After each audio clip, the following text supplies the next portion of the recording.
अस्सलाम वालेकुम क्लास। क्या हाल है सबके? ठीक है। आज का हमारा जो है वो लास्ट एनाल्जेसिक और एंटीपायरेटिक और एनएसए ड्रग है।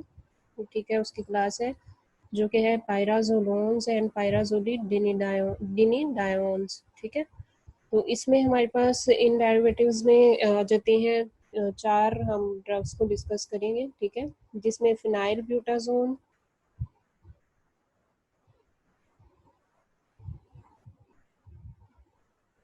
ये जो फर्स्ट थ्री हैं, ठीक है, ये हमारे पास है पायराजोली डायोन्स डेरिवेटिव्स। ठीक है, और ये जो फोर्थ वन है फिनाजोन, ठीक है, ये पायराजोलोन डेरिवेटिव है।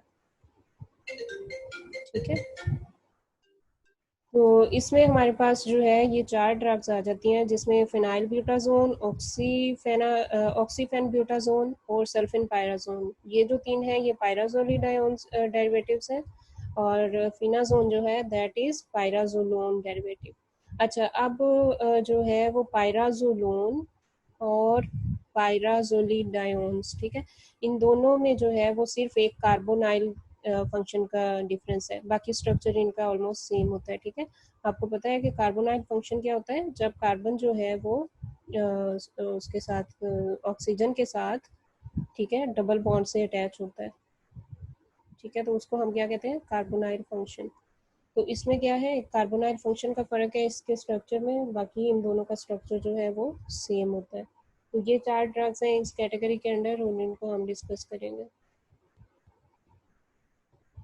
आगे देखते हैं इनका स्ट्रक्चर, सिंथेसिस और एसएआर, उसमें कौन कौन सी चीज़ें आ जाती हैं।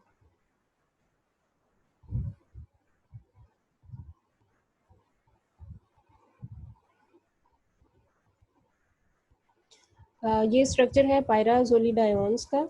ठीक है, इसमें आप देखें कि यहाँ पे हमारे पास जो है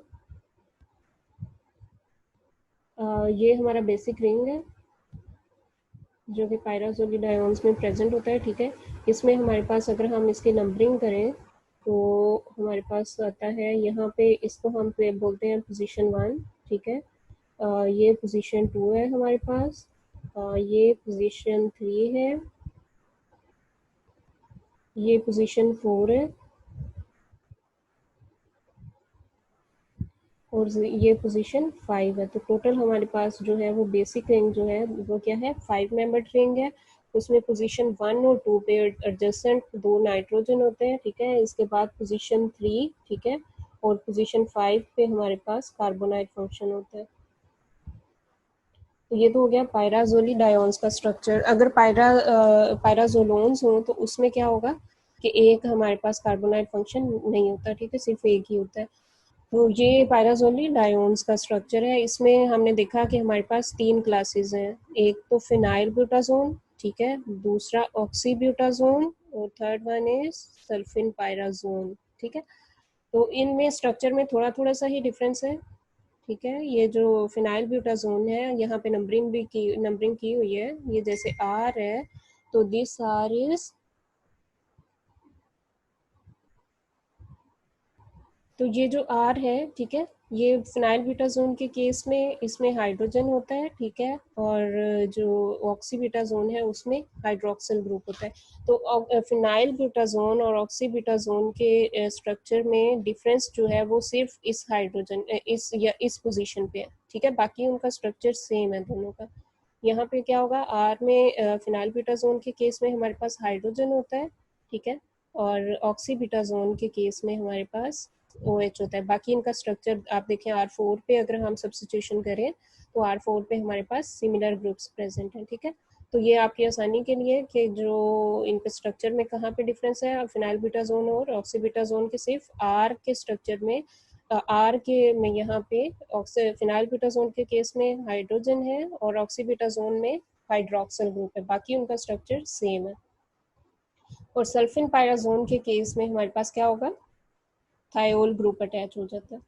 ठीक है, तो इस वजह से उसका नाम भी सल्फिन पायराजोन उसके नेम से भी इंडिकेट हो रहा है। ठीक है, तो इसमें क्या है कि जो आर फोर पे हमारे पास ग्रुप है उसमें डिफरेंस है। ठीक है, बाकी स्ट्रक्चर सेम है। तो ये हो गया इनके पायराजोलिडायोन्स के स्ट्रक्चर में ओवरऑल जो है वो कौन कौन सी चीज़ें हैं, ठीक है।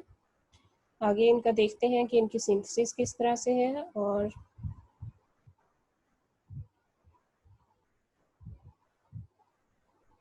अच्छा, ये आ गया फिनाजोन। फिनाजोन जो है ये पहले हमने डिस्कस कर लिया है जो है वो पायराजोलिडायोन्स, ठीक है। ये फिनाजोन जो है ये है पायराजोलोन डेरिवेटिव, ठीक है। और this is used as an antipyretic drug. और इसका जो है वो दूसरे इफेक्ट्स हैं local anaesthetic and styptic action, ठीक है। स्टिप्टिक एक्शन क्या होता है कि it is use to prevent the bleeding, कि किसी भी जख्म के ऊपर अगर ब्लीडिंग हो रही है तो उसको प्रिवेंट करने के लिए हम अगर इस ड्रग को अप्लाई करते हैं तो उससे ब्लीडिंग रुक जाती है, ठीक है। तो उस एक्शन को हम क्या कहते हैं, स्टिप्टिक एक्शन। और ये लोकल एनेस्थेटिक एक्शन भी देती है एज वेल एज एंटीपायरेटिक और एनाल्जेसिक, ठीक है। तो इसकी जो है वो ड्रॉप्स की फॉर्म में भी आती है, ठीक है। तो इसका 5% सोल्यूशन जो है उसको हम लोकली यूज़ करते हैं एज एयर ड्रॉप्स। तो ये इसका स्ट्रक्चर है फिनाजोन का। मैंने आपको पहले ही बताया कि पायराजोलोन्स और पायराजोलिडायोन्स में फ़र्क क्या है, सिर्फ और सिर्फ कार्बोनाइल फंक्शन का, ठीक है। ये देखें, तो यहाँ पे हमारे पास क्या है, बेसिक जो 5 मेंबर्ड हेट्रोसाइक्लिक रिंग है, ये जो 5 मेंबर्ड हमारे पास रिंग होती है, ठीक है। ये वाली जो रिंग है इसको हम हेट्रोसाइक्लिक रिंग कहते हैं ना, क्योंकि इसमें दो नाइट्रोजन है, ठीक है। तो ये क्या है, हेट्रोसाइक्लिक। और एक और बात, ये जो पायराजोलोन्स और पायराजोलिडायोन्स जो है ये जनाब फर्स्ट हेट्रोसाइक्लिक कंपाउंड्स हैं to be introduced as an analgesic और एंटीपायरेटिक, ठीक है। तो ये इनकी जो है वो हेट्रोसाइक्लिक रिंग होती है। और ये दिस इज स्ट्रक्चर ऑफ फिनाजोन। तो ये तो हो गया पायराजोलोन्स, ठीक है। आगे हम डिस्कस करते हैं पायराजोलिडायोन्स।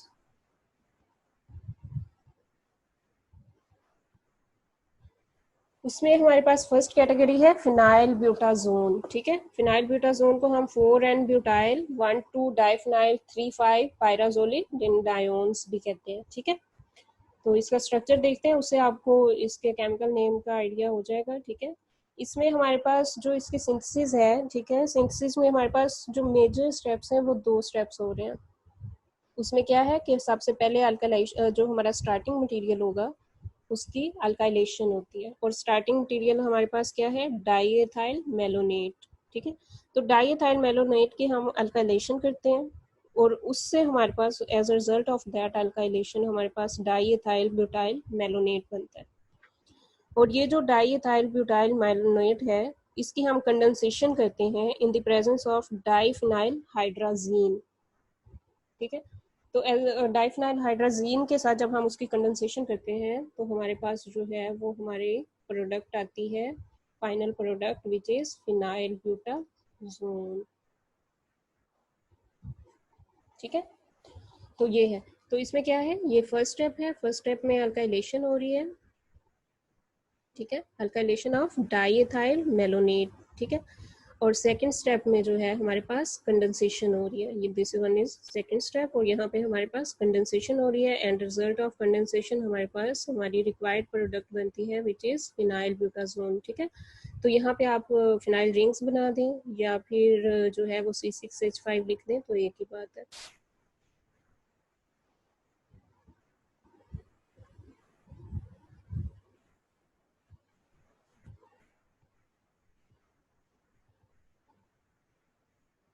आगे हम देखते हैं कि इसका जो है वो नेक्स्ट है ऑक्सीब्यूटाजोन, ठीक है। तो ऑक्सीब्यूटाजोन जो है इसका किस तरह से सिंथेसिस हो रही है, ठीक है। तो इसके सिंथेसिस में जो है वो ये फॉलोइंग स्टेप्स हैं कि इसमें क्या है कि सबसे पहले जो है वो डाईएजोटाइजेशन होती है, ठीक है। डाईएजोटाइजेशन रिएक्शन हो रहा है जिसमें क्या होता है कि हम प्राइमरी एरोमेटिक अमीन को कन्वर्ट करते हैं डाइएजोनियम सॉल्ट में, ठीक है। तो एज अ रिजल्ट ऑफ इसमें हम क्या करेंगे कि एनिलीन की डाइएजोटाइजेशन करते हैं, ठीक है। उस डाइएजोटाइजेशन के नतीजे में हमारे पास जो प्रोडक्ट बनती है, ठीक है, उसकी फर्दर अल्काइलेशन करते हैं और हमारे पास ये बनता है,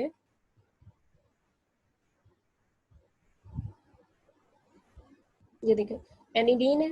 ठीक है। एनिलीन जो है, ठीक है, ये क्या है, प्राइमरी एरोमेटिक अमीन है, इसका हम क्या करेंगे, डाईएजोटाइजेशन करेंगे, ठीक है। एज अ रिजल्ट हमारे पास ये प्रोडक्ट बनती है, इसकी हम फर्दर कपलिंग करते हैं और अल्काइलेशन करते हैं, as a result of that हमारे पास ये प्रोडक्ट बनती है, ठीक है। तो इसका नाम क्या है, बेंजाइल ऑक्सी हाइड्राजो बेंजीन, ठीक है, बेंजाइल ऑक्सी हाइड्राजो बेंजीन बनती है, ठीक है। तो इसकी हम जो है वो फर्दर अगर रिएक्शन करवाएं, ठीक है, तो उससे हमारे पास क्या होगा कि फर्दर हमारे पास ये product diethyl N butyl malonate,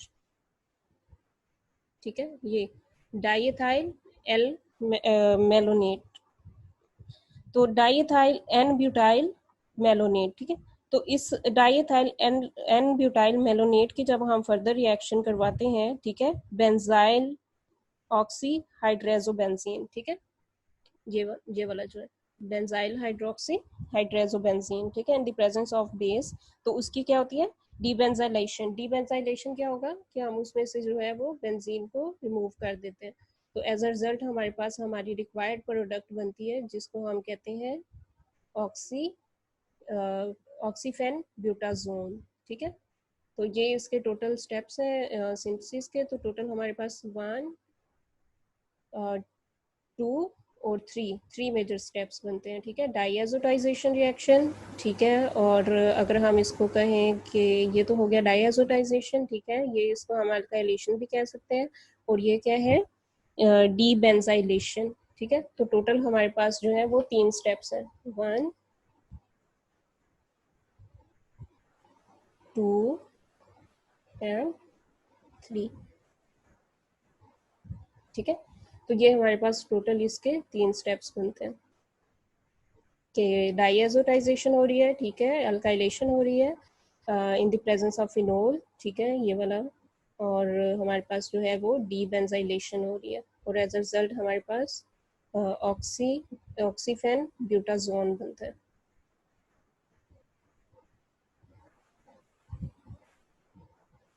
ये तो हो गया ऑक्सीफेन ब्यूटाजोन, ठीक है, ये इसकी थ्योरी है जो मैंने आपको बता दी है। उसके बाद है थर्ड कैटेगरी सल्फिन पायराजोन, ठीक है। तो सल्फिन ये इसकी सिंथेसिस है, ठीक है। तो सल्फिन पायराजोन जो है this is an analogue of phenylbutazone, ठीक है, जो हमने फर्स्ट इसमें कैटेगरी की है इसकी। तो इस वजह से इनकी सिंथेसिस भी आपस में काफ़ी मिलती जुलती है कि इसमें क्या होगा कि ये फर्स्ट स्टेप है, फर्स्ट स्टेप में डाई एथाइल,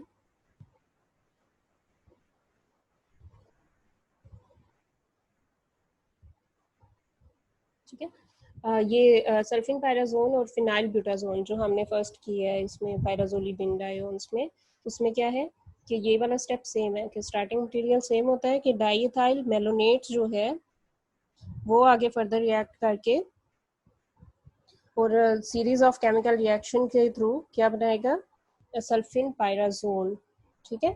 तो इसमें क्या होता है कि आगे इसकी थ्योरी देखते हैं कि किस तरह से ये उसके साथ रिएक्ट करता है।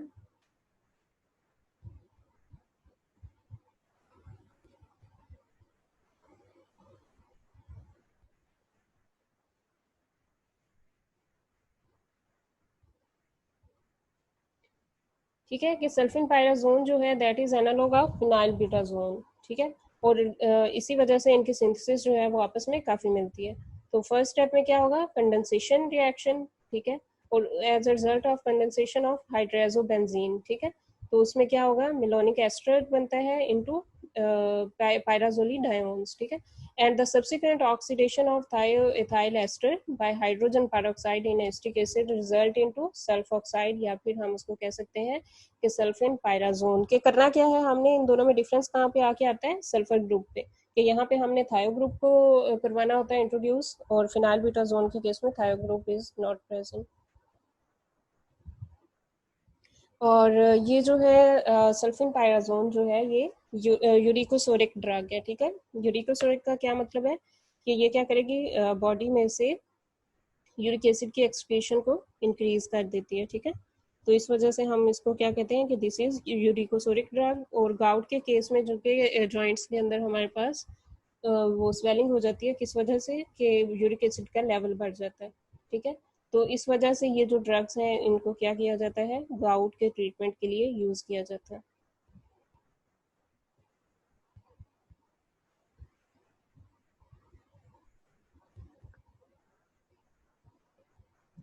आगे आ जाए इसे इसके एस के ऊपर, ठीक है। एस जो है इसमें स्ट्रक्चर नहीं है, और मैं स्ट्रक्चर निकाल के वहाँ से आपको बताती हूँ कि फिर आपको समझ आएगी कि इसका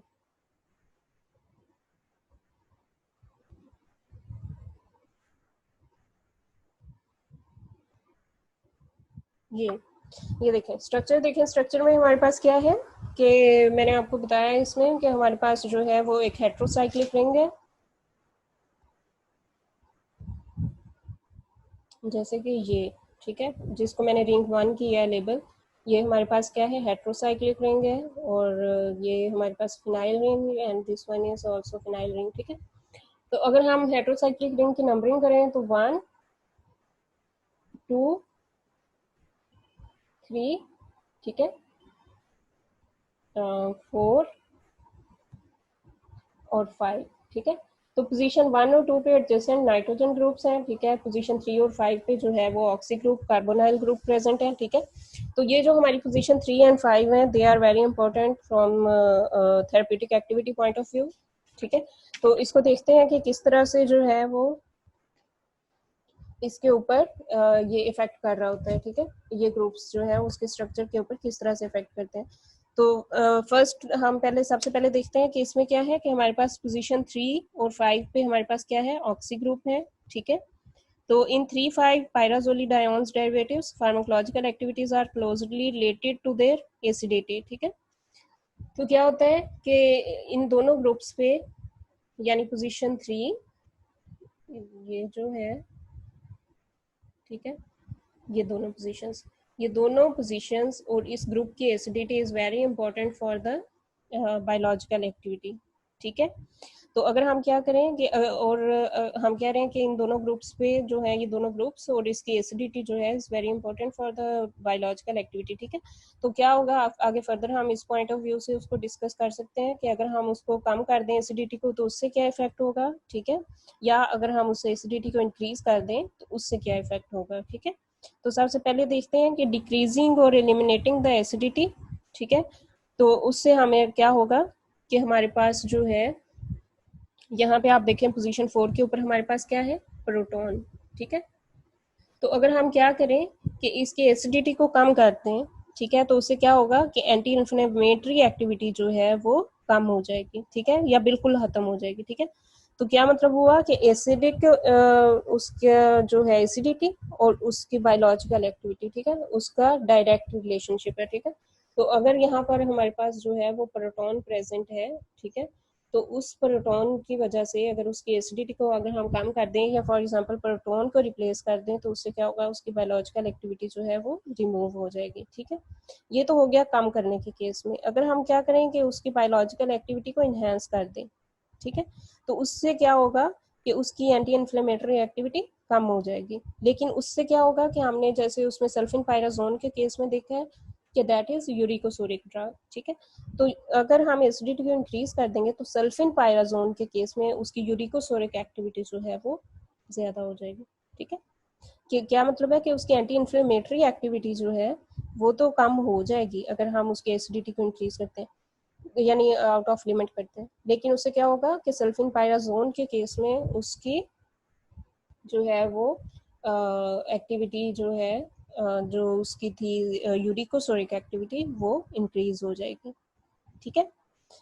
उसके बाद जो है यहाँ पे ये जो हमारे पास पोजीशन 4 पे है, ठीक है, यहाँ पे अल्काइल ग्रुप जो है उसको अगर हम किस तरह से करें कि अगर यहाँ पे सिंगल अल्काइल ग्रुप है पोजीशन 4 के ऊपर तो उससे क्या होगा, एंटी इन्फ्लेमेटरी एक्टिविटी इंक्रीज हो जाती है, ठीक है। तो अगर हम एल्काइल ग्रुप में फॉर एग्जांपल क्या क्या चीज़ें हो सकती हैं, मिथाइल हो सकता है, प्रोपाइल हो सकता है, ठीक है, ब्यूटाइल हो सकता है, ठीक है। तो ये सारे जो हैं ये उसके एनालॉग्स हो गए, तो इनकी भी एंटी इन्फ्लेमेटरी एक्टिविटी होती है, ठीक है। तो ये पोजीशंस जो हैं ये हमारे पास ज़्यादा इंपॉर्टेंट होती हैं इसके जो है इसके केस में पायराजोलोन्स और पायराजोलिडायोन्स के केस में, ठीक है, कि उसमें जो है ये दो पोजीशन 3 और 5 के ऊपर हमारे पास ऑक्सी ग्रुप, ठीक है, या कार्बोनाइल ग्रुप प्रेजेंट है, ठीक है, they are essential for the activity, ठीक है। उसके बाद अगर आप आ जाएं पोजीशन 4 के ऊपर, ठीक है, तो हमारे पास एसिडिक फंक्शन है, ठीक है, that is also important for the therapeutic activity. तो ये सारी चीज़ें इसके अंदर इम्पोर्टेंट होती हैं, ठीक है। उसके बाद अगर आप देखें कि जो है सल्फिन पायराजोन के केस में, ठीक है, तो सल्फिन पायराजोन का अगर आप देखें तो उसमें क्या है कि हमारे पास पोजीशन 4 के ऊपर जो है वो फिनाइल थायोइथाइल ग्रुप है, ठीक है। ये जो सल्फिन पायराजोन के केस में हमारे पास क्या है, फिनाइल थायोइथाइल ग्रुप, ठीक है। तो ये जो है ये क्या करता है कि this group is important for the anti gout activity,